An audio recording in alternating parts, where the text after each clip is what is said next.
Hello and welcome to zazoome. I'm Sheri Barbera, and if you celebrate St. Patrick's Day, happy St. Patrick's Day to you. Today we are talking about how to create NFT art. Of course, something super exciting in the NFT world. We are going to get right into it. So to create your own NFT art, the first thing that you need to know is like, what do you need to know? You need to know specifically the actual formats, the file formats that are allowed on the marketplaces. That's number one. Number two, what size can your NFT be? How many pixels can it be? What actual dimensions should it be? What are the marketplace requirements and which platforms can you be on? And then as a bonus at the end, I'm going to show you some of the very top collections sizes. So you don't want to miss that. We're starting with the formats. So a format is a type of file that is used to create an NFT. And an NFT being digital art, only showing up online. It is an image, it is an audio file, it is a video file, or it is some kind of three-dimensional file. It can be animation, it can be 3D images, it's just that kind of file. So the different types of files are JPEGs, PNGs, SVGs, GIFs, MP4s, MP3s, WebM, WAVE, OGG, GLB, and GLTF. And if most of these sound like gibberish, they won't by the time that you're finished watching this video with me. So we're going to start with a JPEG. What is a JPEG? Well, it is for images. And it's for basically mostly simplistic images, but you can also use it for pretty complex images. The reason why it's best for simple images is because the file is very compact. It's compressed down 10:1.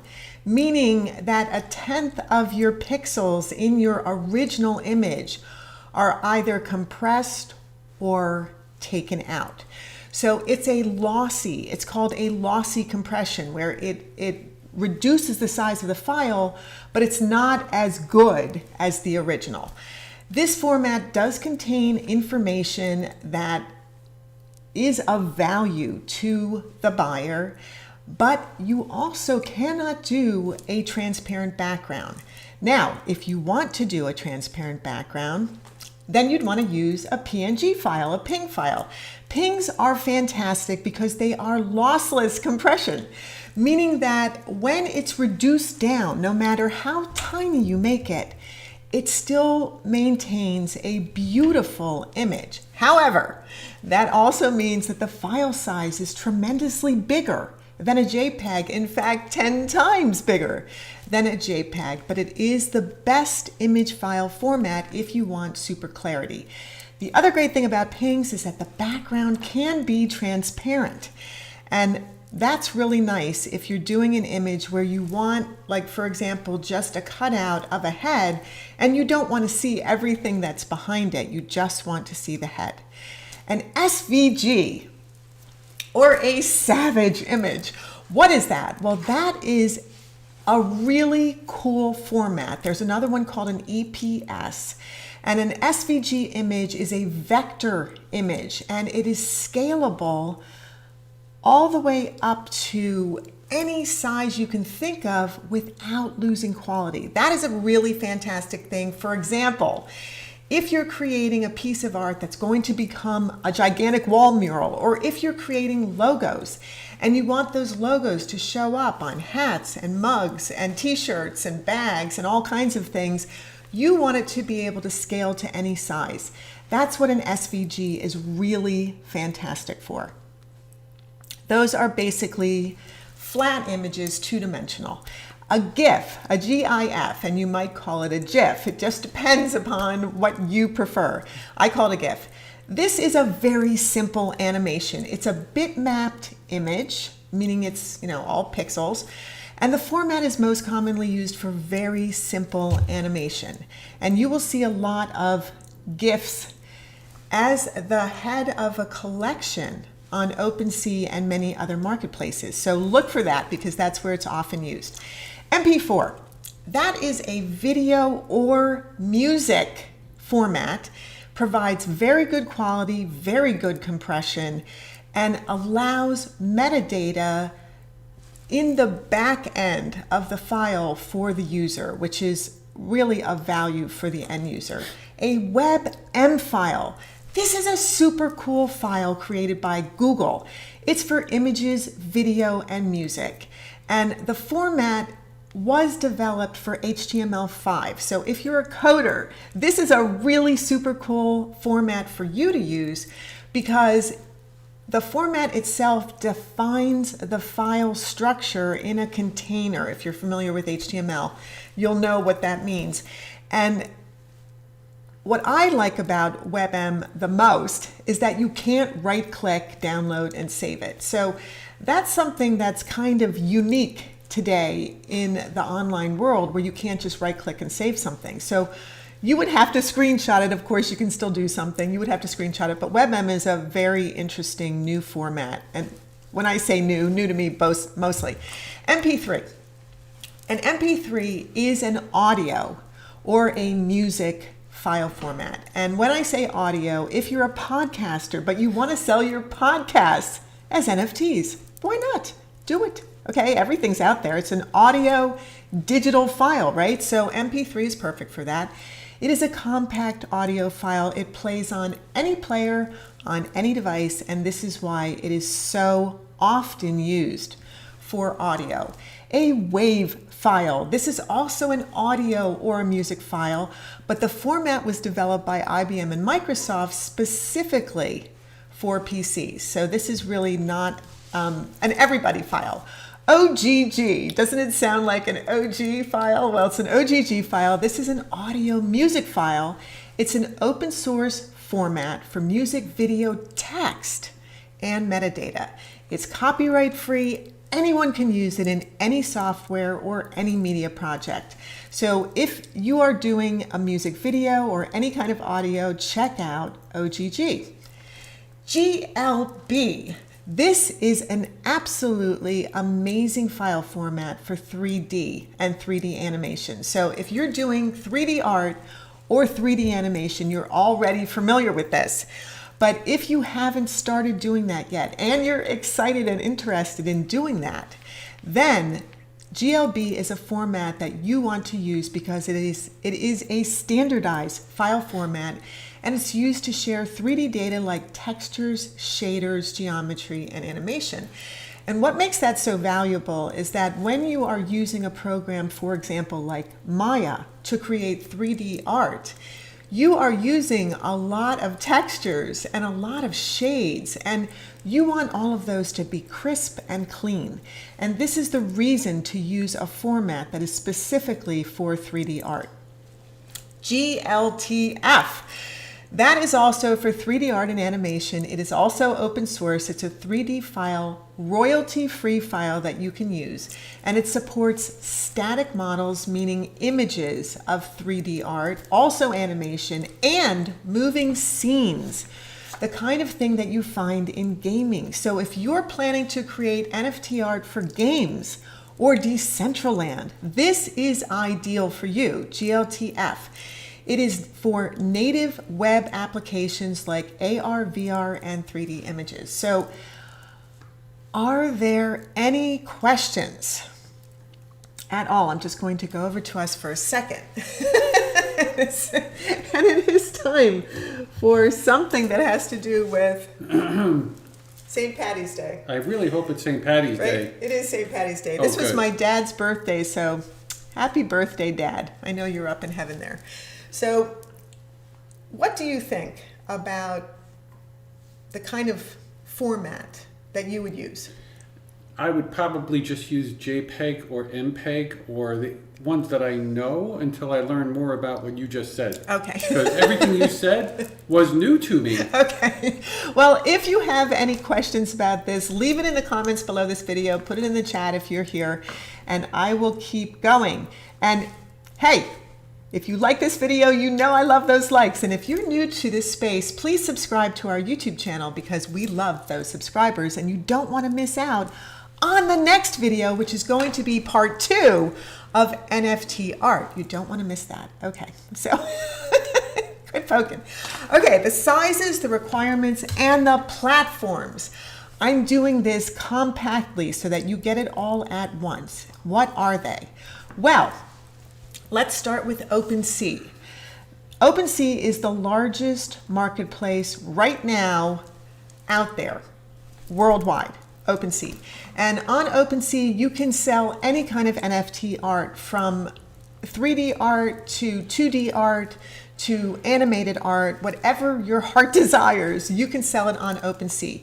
It allows files up to 100 meg in size, but caveat, they recommend less than 50 meg. Why? Well, number one, because they don't want you to get onto NFT and there to be so many massive files that it takes a long time for the site to load. Okay, that's number one.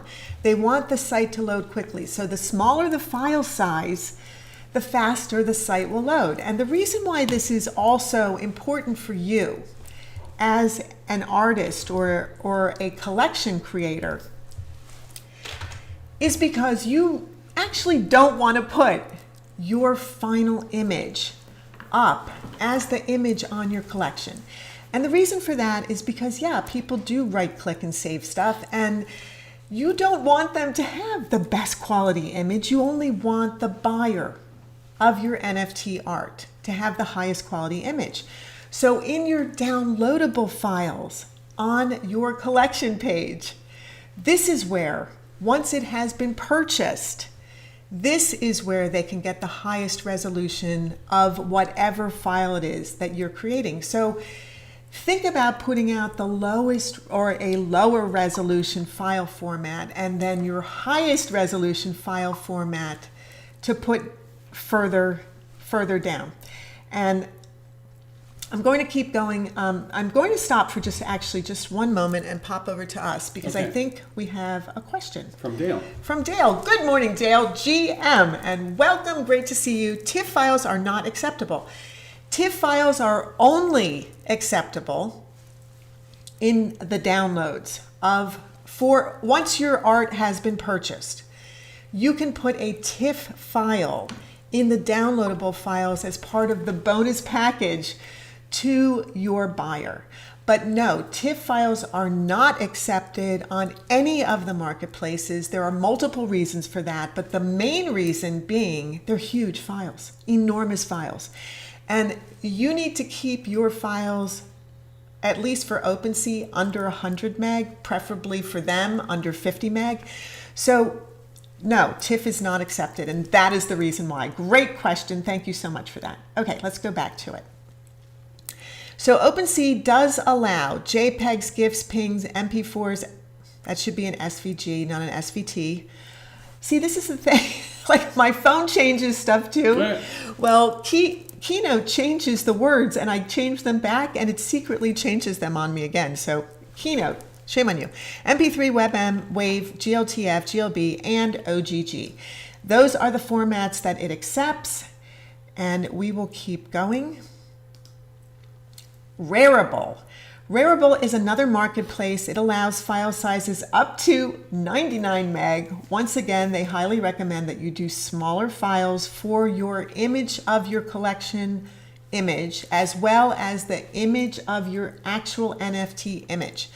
The types they allow are PNG, GIF, WebP, MP4, that should be WebM, wow, Keynote, MP4 and MP3.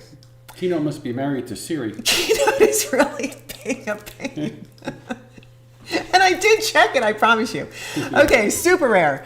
Up to 50 meg files. File types allowed: PNG, JPEG, GIF, MP4, and GLB. Foundation. Foundation allows up to 50 meg files. The file types allowed are JPEG, GIF, SVG, PNG, MP4, GLFT, GLB. So you can see that most of these marketplaces do allow files for art audio, and animation, because we know that JPEG and PNG are art files. GIF is animation, GLFT, GLB is animation, SVG, that's the one that you can expand out to any size and it won't lose its quality. And an MP4 is video audio. Mintable. Mintable allows up to 200 meg and downloadable files up to 3 gig. And of these marketplaces, right before I get to showing you some of the top, oh, that was fun.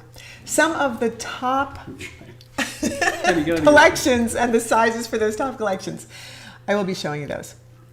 So Mintable is really cool for the zero gas fees. Mark Cuban is a huge founder, investor in Mintable. If you know who Mark Cuban is from Shark Tank. Yeah, Mintable. And the files that they allow are MP4 or GLB for previews, meaning, what does that mean? Preview is the art that the public sees when they go to the marketplace. Downloadable files can be completely different. So Mintable only allows MP4 or GLB previews. Interesting, right? Because that's completely different from everybody else. However, on downloads, they allow JPEG, GIF, SVG, PNG, MP4, GLFT, and GLB. So that really does change things quite a bit. And I'm going to go over to us for one quick second because it looks like Triple Rhythm, thank you for being here. Thank you so much. And thank you for letting us know that we froze for a bit. I didn't know that, but if we're going to freeze for a bit, it's a little chilly in here. That's the problem.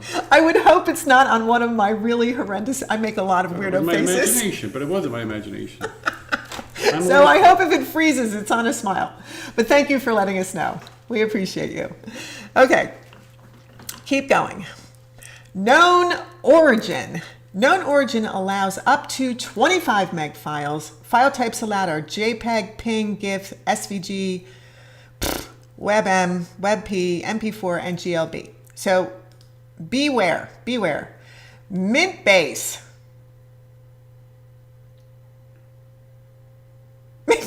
Okay. Did you freeze? I froze for a second. I was kind of stunned by the fact that it's only 10 meg files. It's only 10 meg files. Okay. The file types allowed are JPEG, GIF, PNG, MP4, MP3, and OGG.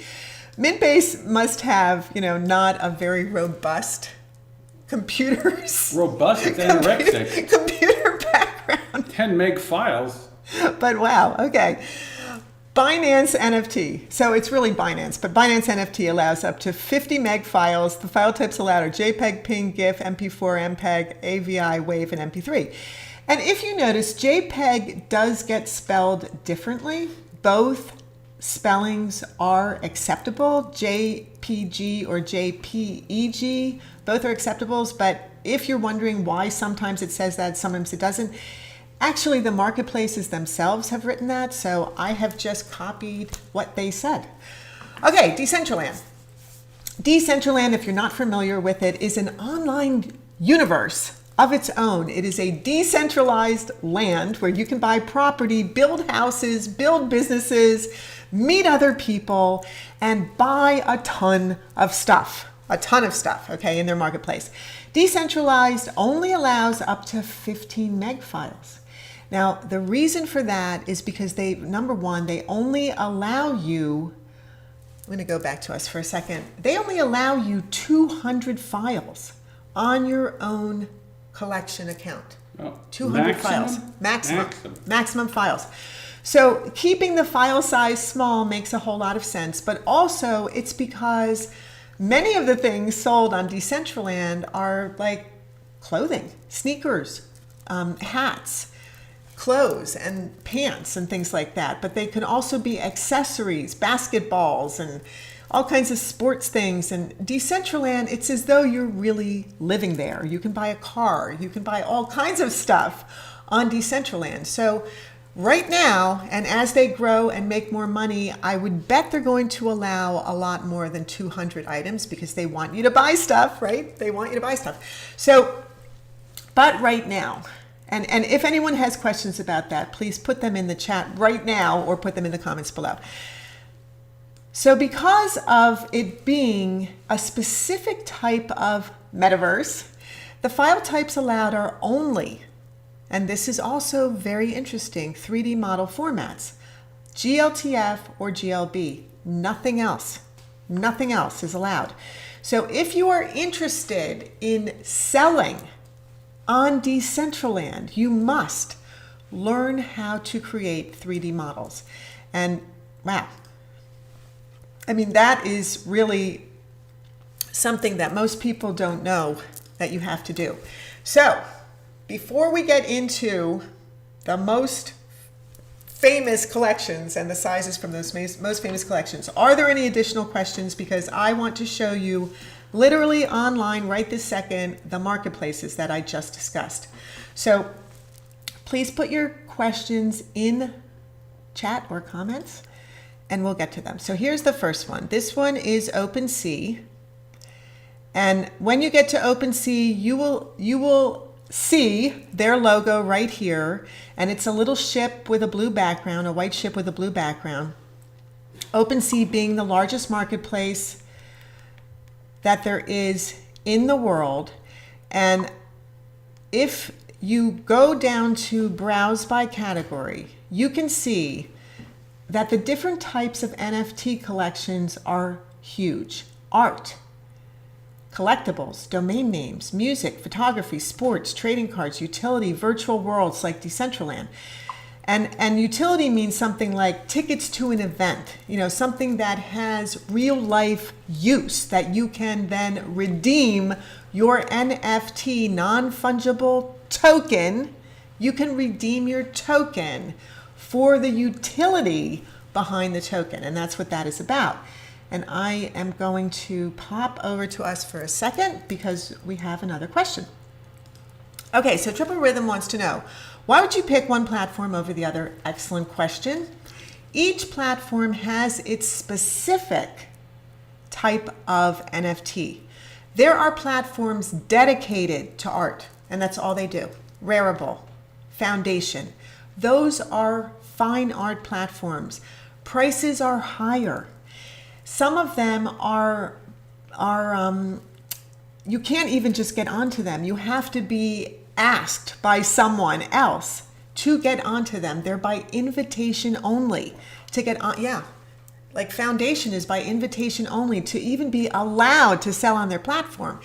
And so each platform has its own specific reason for being there. Top Shot, basketball. Top Shot was created by the NBA to sell all kinds of NBA basketball sports moments. It might be a video, might be a photograph, might be an interview. You go look at Top Shot and you'll be astonished by what a single platform can achieve. So there are, wait, I have a question. So Yes. there are a lot of platforms. I mean, you can't name all the Hundreds. platforms that there are. No, I cannot. There are hundreds, probably at this point thousands So you of can platforms. actually search for the platform that would be best for you Yes. for exactly what you're doing. Yes, and there are platforms dedicated to fashion. There are platforms dedicated to music.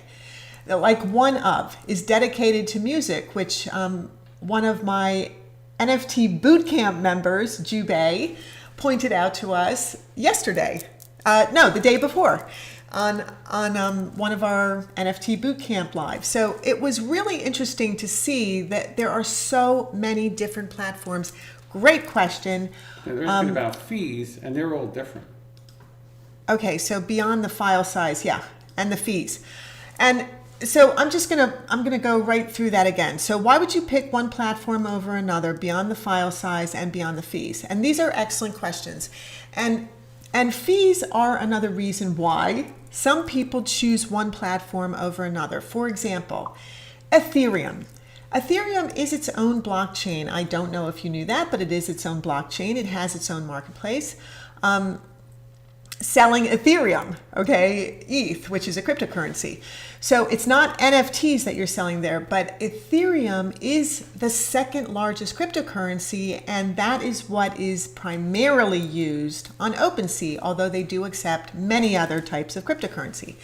So the fees right now on OpenSea, pretty high because Ethereum's fees are high, relatively, the gas fees. However, there is a platform called Polygon, and you can go on Polygon and the fees are super low, or you can go on Mintable and the fees are either super low or none. So if that is of importance to you, and why wouldn't it be, check out those marketplaces, because perhaps you'll find art on them that you love and you want to buy there and save on the gas fees. So excellent question. Thank you so much for that. And Joe is here. Hello, Joe. Welcome so much. Thank you for being here. We appreciate you. Initial setup costs and ongoing costs of each platform. Okay, so a platform, a marketplace, is a tremendous amount of money to set up. And that can be, for a very small one, $150,000 for a very small marketplace. An enormous marketplace like OpenSea, that is millions and millions of dollars. The infrastructure for a marketplace like OpenSea, just to set it up, that platform. And there are white label companies that allow you to set up platforms. I might do a video about that if I get enough interest in it. If you're interested, let me know in the chat or in the comments below. Yes, there are white label, I'm sorry, I call them white market. They're white label, and you can set up your own platform. Yes, you can. So anyone can set up a platform. What does white label mean? What is a white label platform? So a white label platform just means that someone else behind the scenes has done all the work for you, and then you put your name on it. That's really what it means. It means it's all done behind the scenes. Like, for example, in our visual display business, often we will make things for giant companies. They'll put their name on what we made for them. And we are in the background creating the product. And lots of companies like Macy's own products may have their name on it, and yet they don't actually manufacture the product. Someone else does. So that's what that means. Okay. Wait, last question. Oh, yes. So NFTs can only be NFTs can only be... Oh, I didn't see that. Okay, so question.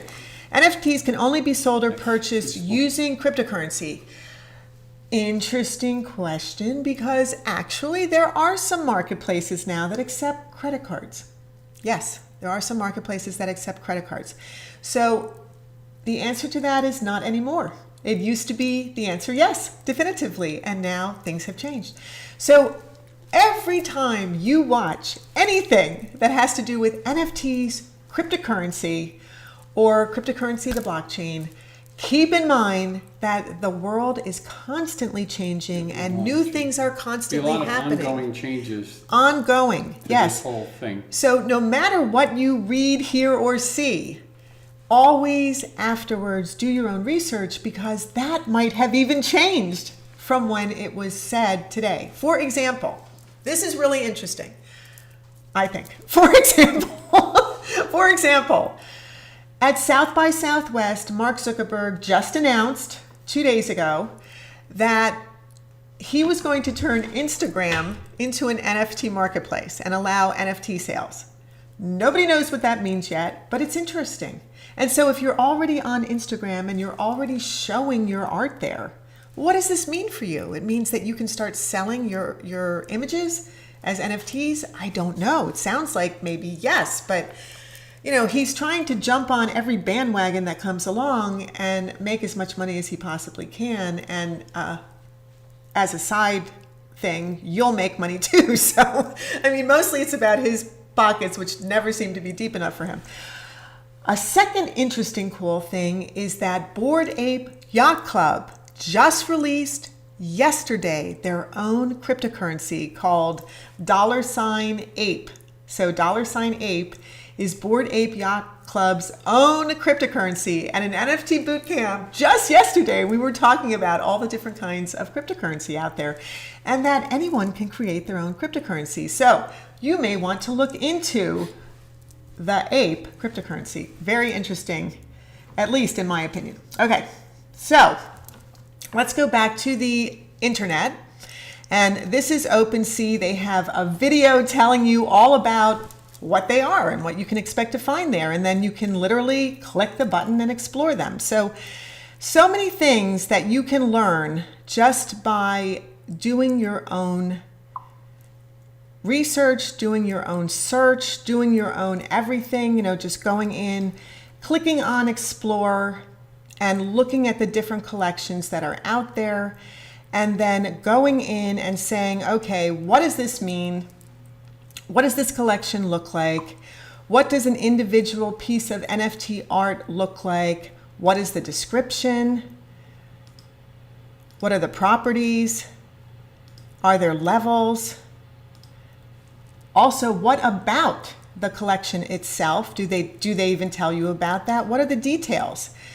Here's the contract address. Here's the token ID, the token standard, the blockchain that they're on. You can learn a ton of information and start to familiarize yourself with the different types of art that are out there on OpenSea. Okay, the next one is Rarible. And Rarible is interesting because basically it's all art. It's not like OpenSea. It's not an open marketplace to everything out there, every kind of NFT out there. It is basically for art only. So that does differentiate Rarible from other marketplaces. And here are the top collections today. You can see, of course, Bored Ape Yacht Club is up there always as, 1, 2, or 3 right now. They also have Mutant Ape. I love the Mutant Apes. I mean, now that I've seen them, I absolutely love them. They're hilarious. I like them so much more than the Bored Ape. So if you aren't familiar with Mutant Ape Yacht Club, I'm just going to go back to us for a second. What is so hilarious about the Mutant Apes is that they created what they called a serum. And we went over this in a previous video. They created a serum, remember that? Oh, yeah. And you merge the serum with you have to own a Bored Ape already. So you merge the serum with your Bored Ape and create this mutant Bored Ape. And it's like all grunge and all kinds of stuff. And they're hysterical. They're so cool. I mean, Mom loved them. My mom, she looked at them, she's like, I love that. It's so cool. It's interesting they called it a serum because a serum is a cure, as far as I know. So that is interesting. They didn't want to use the other word. That is really funny. The V word. That is really funny. Yeah. I didn't even think of that, honey. I know why, too. I love that you brought that up. Yeah. That's just hilarious. Uh-huh. Okay, so can an NFT be posted on more than one marketplace? Excellent question, Dale. The answer to that is yes. And the thing about that is when you sell an NFT, even if you post it on different marketplaces, you can still only sell it once, okay? Because there is a contract for that on the blockchain once you sell it. So once it is sold, it is sold. That's it, okay? So even if you're showing it on different marketplaces, a sale is a sale. It's not the same as multiples where you maybe have 25 images that are all the same exact image and you're selling them on all different marketplaces and none of them, it doesn't matter to you what the count is. You might have done multiples 1 of 25, right? So there may be 25 of those and the one that you're selling on one marketplace is 10 of 25 and the one that you're selling on another marketplace is 20 of 25. Do you know what I mean? So yes, you can do that. You can sell on multiple marketplaces. And Triple Rhythm said, is there a source for NFT news that you follow? Oh my gosh, there are so many of them.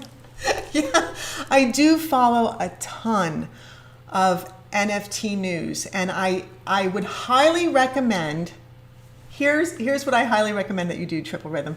In the details below this video, you can find a link to our newsletter. Sign up for NFT News. That's our newsletter, the NFT newsletter.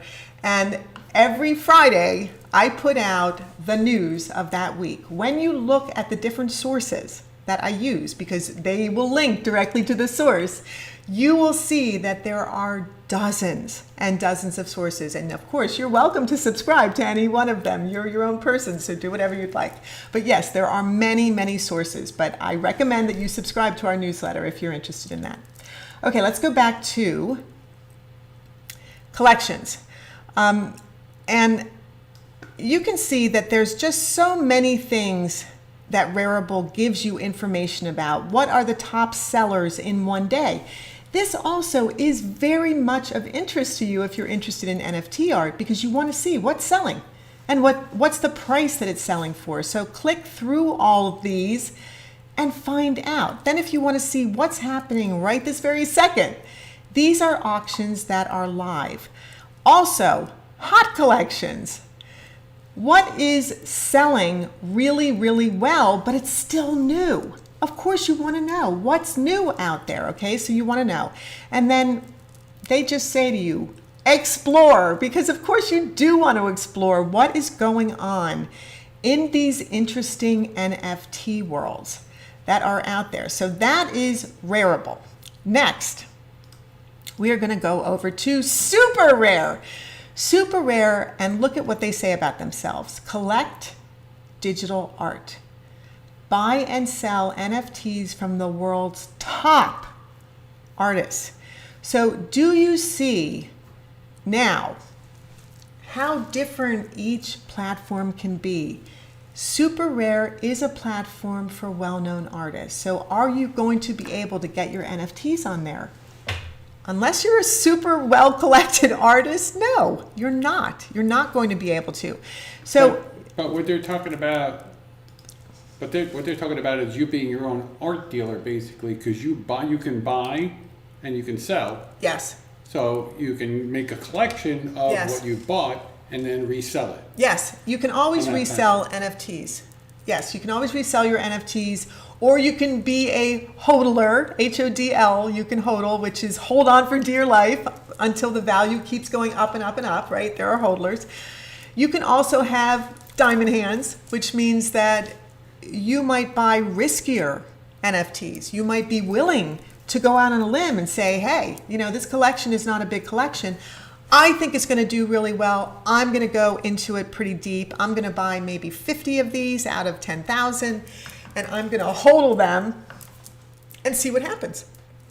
And sometimes that can make you unbelievably rich. Sometimes you just are spending your money. So it really just depends. Do you have a good eye? Have you done your research? All of these kinds of things. That's what you need to know. So thank you. Good question. Very good question there. Okay, so Super Rare is for artists. And if you look at what they're offering under art, market, series features, community, trending artists, top collections, they have their own cryptocurrency. Look, $rare. That's their own cryptocurrency token. They have a blog, a help center, and a Discord. And you can also see that they're on Twitter, Instagram, Discord, and YouTube. So this is how you find out more and more and more about these different marketplaces. Always you want to do as much research as possible. Foundation. Foundation is really interesting because this is one of the platforms where you can only be invited by somebody else. So you need to get to know the artists on Foundation. If you're an artist, you want to get to know the artists on Foundation, you want to comment on their collections, you want to follow them on Twitter, you want to get to know them, and then you want to ask them for an invitation. There's really no other way to get on there. Foundation itself does offer you the option of applying. So if you are a well-known artist and you want to be on Foundation, chances are you may be one of the few people that they say yes to. But mostly no, it's just by invitation only. So when you scroll through, it has a very different look to it, right, from the other collections.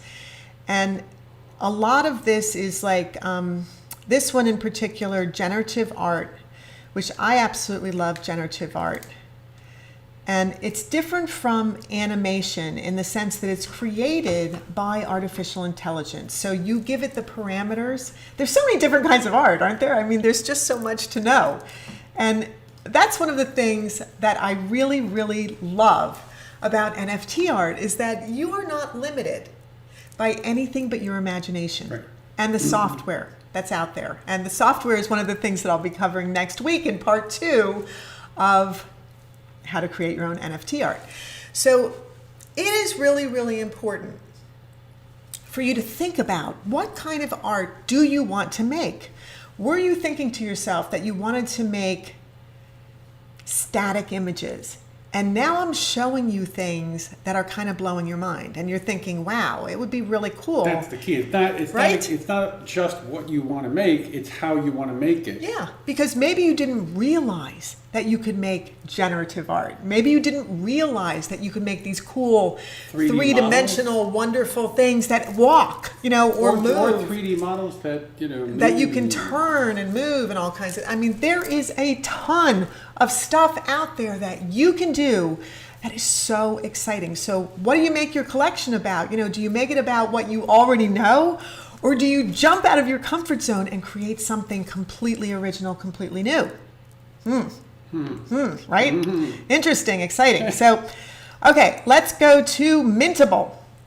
Mintable is the Mark Cuban funded platform. He's one of the investors. And see, mint your NFT on the blockchain for free. Find it, buy it, flip it. What did I say? Buy it? Buy it. Buy it? Buy it. Buy it. Find it, buy it, flip it. And you can just, and I think that's really funny, mint or shop. That's just really, really funny. But anyway, there is so much here for you to look at. And of course, what are the top collections? Bored Ape, Mutant Ape, Meebits, Bored Ape Kennel. Everything that has to do with the Bored Ape Yacht Club series has become this enormous moneymaker. They're just enormous moneymaker. And they just bought from Larva Labs, the OGs of everything that had to do with NFTs, right? Larva Labs created CryptoPunks. Larva Labs created Meebits. They just bought Meebits and CryptoPunks from Larva Labs. And that is astonishing because one of the reasons why that is so cool and so astonishing is because now Larva Labs had never given anyone the opportunity to use their NFTs commercially. So Larva Labs owned the copyright to it. Whereas when you bought a Bored Ape from the Bored Ape Yacht Club, they gave you, as part of the contract, and if you go to Bored Ape Yacht Club website, you will be able to read the whole contract that states you are able to use your Bored Ape NFT commercially, however you'd like. And that was an incredible concept for most people. And what happened? It went ballistic, right?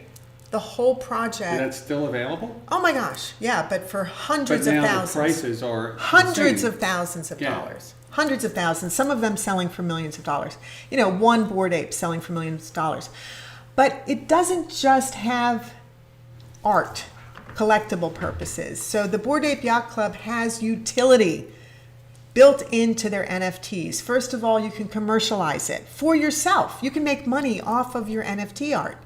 You can lease it, you can sell it, you can use it commercially on hats or t-shirts or mugs, or some people are leasing out their art to beer companies for beer labels. So there are so many things that you can do.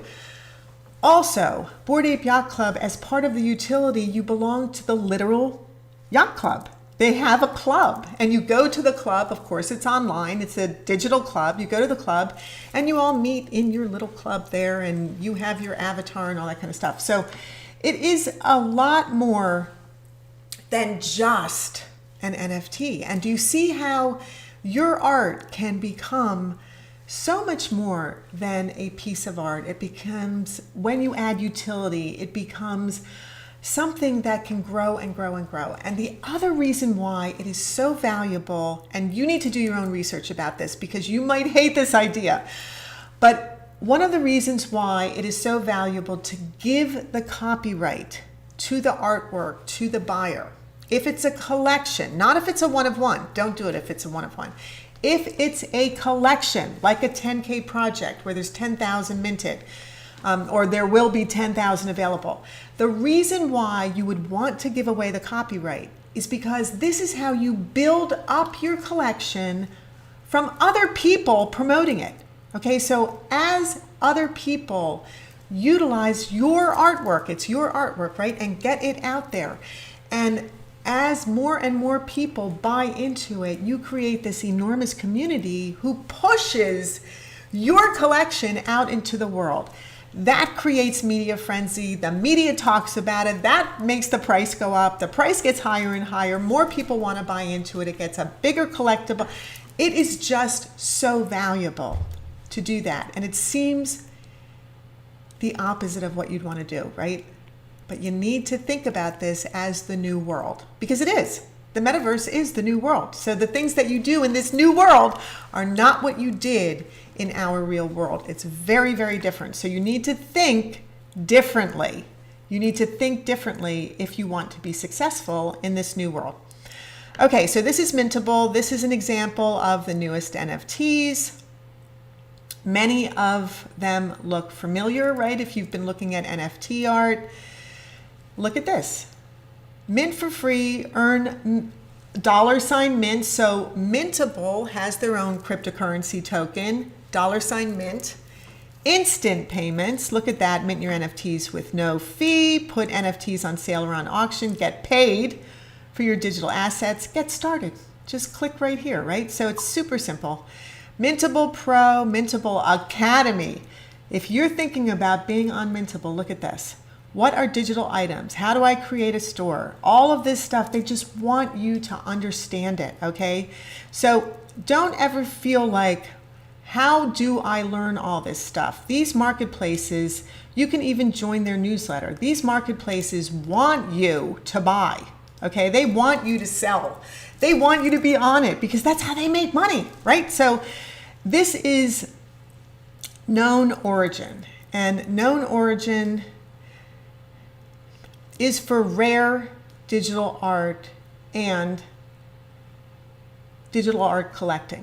So again, this is all about art, completely opposite from what OpenSea is all about. OpenSea, utility NFTs, which could be, a redeemable event ticket, a redeemable theater ticket. It could be the deed to a car. I mean, it's very, very different from an art platform. This is an art platform, Known Origin. So when you look at it, you can see very much about art. Upcoming sales, very much about specific types of art. Maybe reminds you of Basquiat, if you know Basquiat's art, or maybe reminds you of Bacon's art, or, whatever. But take a look at what is out there and what is selling. And then who are Known Origin and what are NFTs? And you can just click right here and explore what are NFTs and how do they work. Every one of these platforms, they want to educate you. They want you to understand what is going on. I'm going to go back to us for a quick second. Okay. Questions? There was a question. Okay. So Triple Rhythm asked, what do you mean by one-of-one versus collection? Such an excellent question. And see, I love that you asked that because I am going to be throwing things out there that I think you've already watched my other videos and you haven't. So you need to watch the previous videos where I'm talking about these terms. So a one-of-one versus a collection. When I say a collection, I sort of mean a collection / project, and that is a generative collection where an artist creates the original art in layers. And it may be, just like the outline of a person, and then all different eyes and nose and mouth and hair and backgrounds and accessories and everything is a different, what is called a layer. And then each one of those layers is put into a software program, and the software program generates hundreds, maybe thousands of unique images based on your original art layers. So that's what I mean by collection.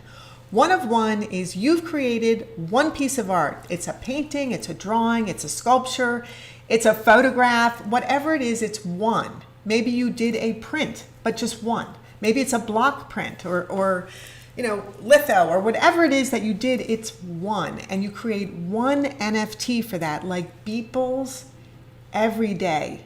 Do you remember Beeple's Every Day? March 11th was the 1 year anniversary of this extraordinary event in the world of NFT art. And why do I say extraordinary? Because a relatively unknown artist named Mike Winkelmann, who goes by the name of Beeple, got into Christie's. Well, actually, I have recently found out that Christie's actually invited him to an auction, but they had to create literally a digital auction division for NFTs just to be able to sell Beeple's Everydays.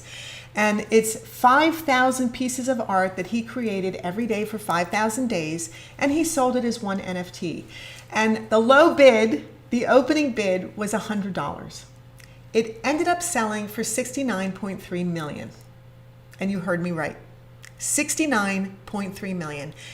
Literally disrupted the art market. Literally disrupted the digital world, because NFTs all of a sudden became a buzzword. What were NFTs up to that point? Not that many people knew. But now, $69 million for a digital, what? Like a digital picture? What does that even mean? So people went crazy, and it literally changed the history of art forever, because then NFTs became a viable, actual piece of art that you could collect, that you could sell, that you could invest in, that you can make money from. And so everything changed with this one sale only a year ago. So do you think you're early? Do you think you're in on the ground floor of something amazing?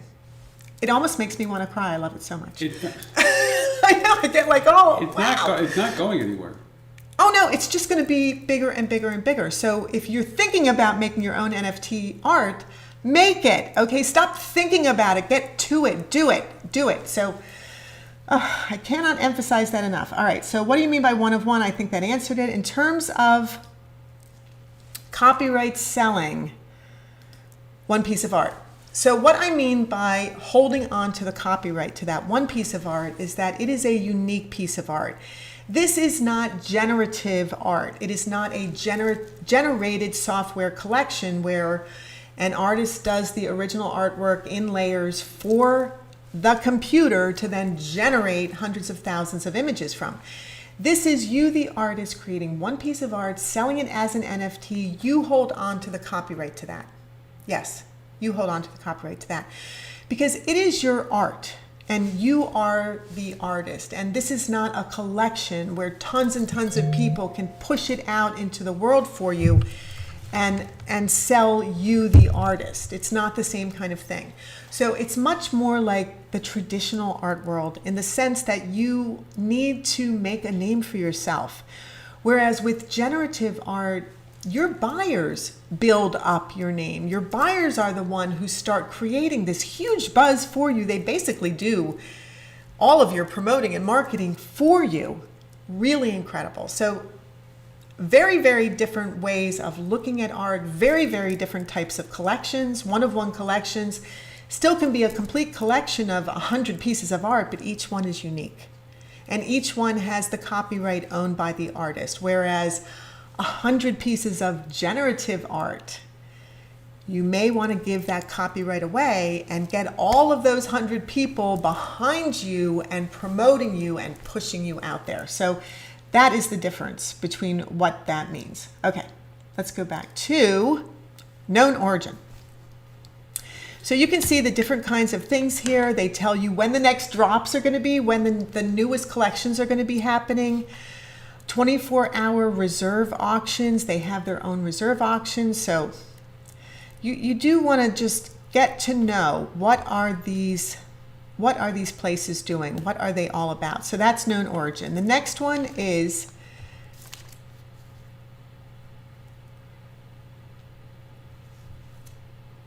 wow. They've really kind of changed their name here, and they're calling it sicko art. It's not what it had been called. So this is one that I didn't even cover, owned by Mintbase, and that's really what this is supposed to be about, Mintbase, but I guess during Ukraine they've changed it to Sicko Art. I don't know, but we'll just keep going. Binance NFT, another marketplace, and you can see they offer recommended creators, recommended collections. They show you what's trending. Everybody wants to show you what's trending. And these are the kinds of things that you want to know. What is trending? And so, Dale, when you asked about can you sell on different marketplaces, did you see how many marketplaces have Bored Ape Yacht Club? All of them, basically. Almost all of them do.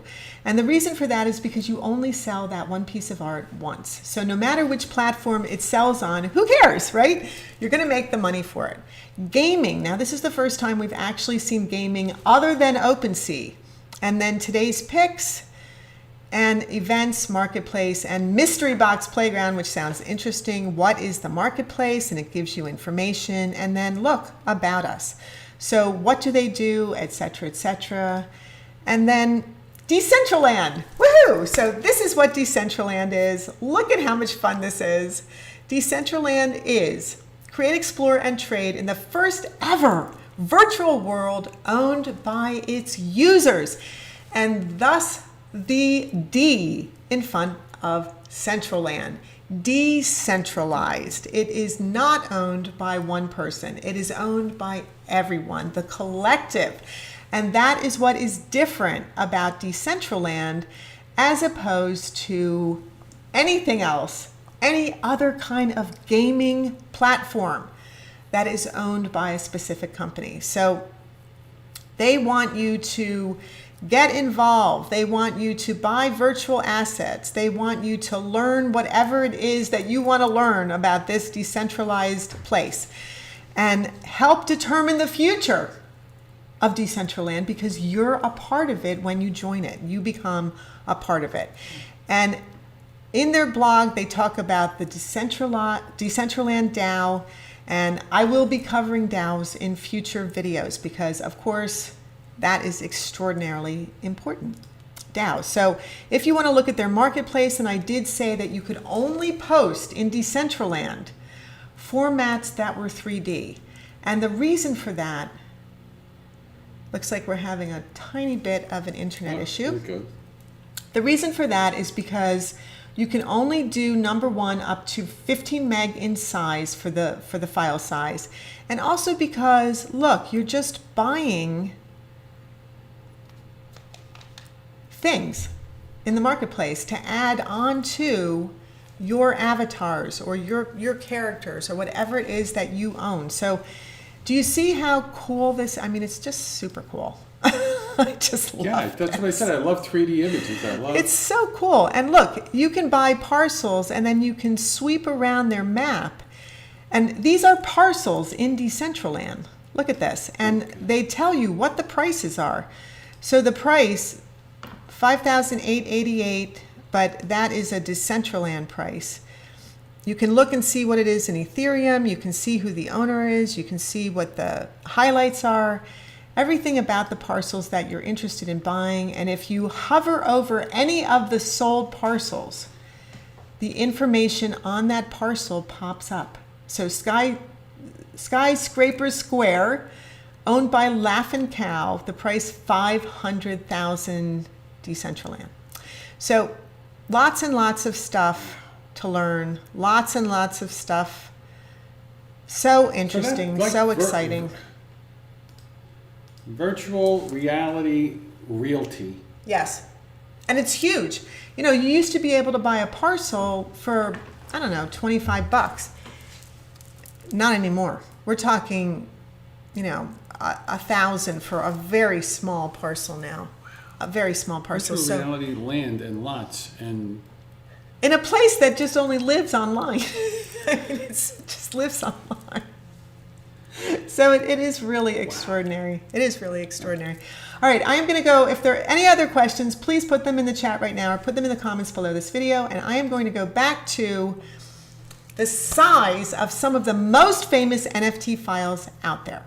Number one, The number one, of course, is CryptoPunks. And that was a 10K collection / project of generative art based on profile pictures. And that's why they're so pixely looking. And the size of those is 336 pixels by 336 pixels.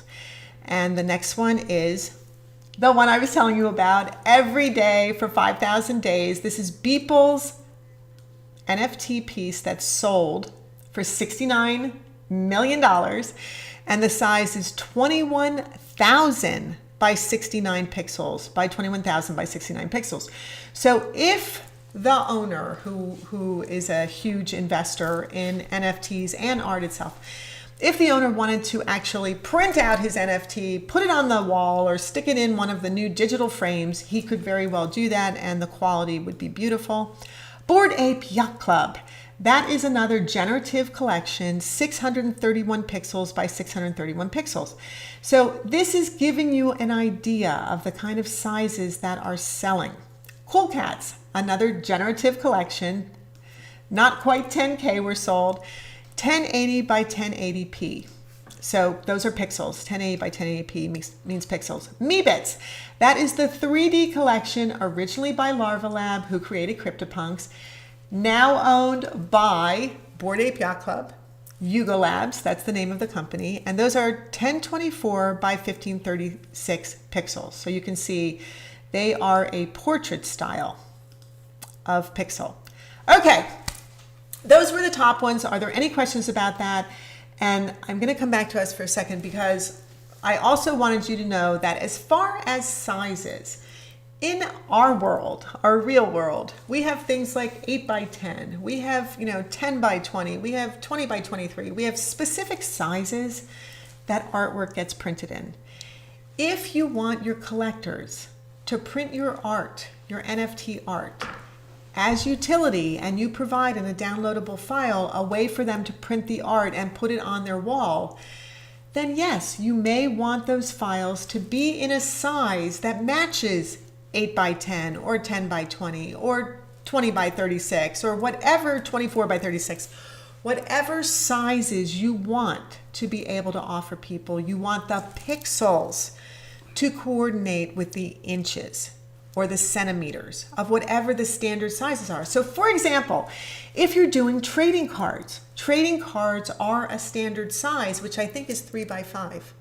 I'm not 100% sure on that. Sure. You have to look that up yourself. But trading cards are a specific size, and yes, if your NFTs are the same pixel size as a typical trading card size, in a sense, that will make it more valuable to people who are used to a specific size. So if you're asking questions about what size should my NFT art be, that is how you determine the size of your NFT art. Okay, any other questions about that? I will go back to the slides. And of course, this is a CryptoPunk. She's pretty cool, right? With her sunglasses, her funky sunglasses. This, of course, is a Bored Ape Yacht Club. And the next video is going to be how to create NFT art part 2, collections. So if you want to learn about creating a collection, I will be covering the basics. I will not be going in depth, but I will be covering the basics just like I just did. These are the basics of how to create NFT art, file formats, marketplaces, etc., etc. And if you are new to us, please subscribe. We love to have you subscribe. You'll be alerted when we are posting new videos. Like this video. You know I love those likes. And of course, leave your comments below, because we need you to tell us, what do you want to see? So that is what we are talking about today. I'm going to be putting on my St. Patty's for my daddy. And I will be also putting on more, because why not? They're here, right? Oh, I love it. I love the hat, honey. There we go. Yeah, oh, it's no. like, okay. Yeah, okay. Well, whatever. It's supposed to have, all right. Okay. Thank you guys so much for being here. If you are celebrating St. Patrick's Day, and you are drinking the ale or drinking the beer or drinking the wine or whatever you're doing, be careful. Don't do too much. Don't fall into any green lakes that are out there. Oh, that's a good one too. And have fun. Just have fun. And we will see you in the next video. Thank you so much for being here. We really appreciate you guys. Have a fantastic rest of your day, and GM. Cheat.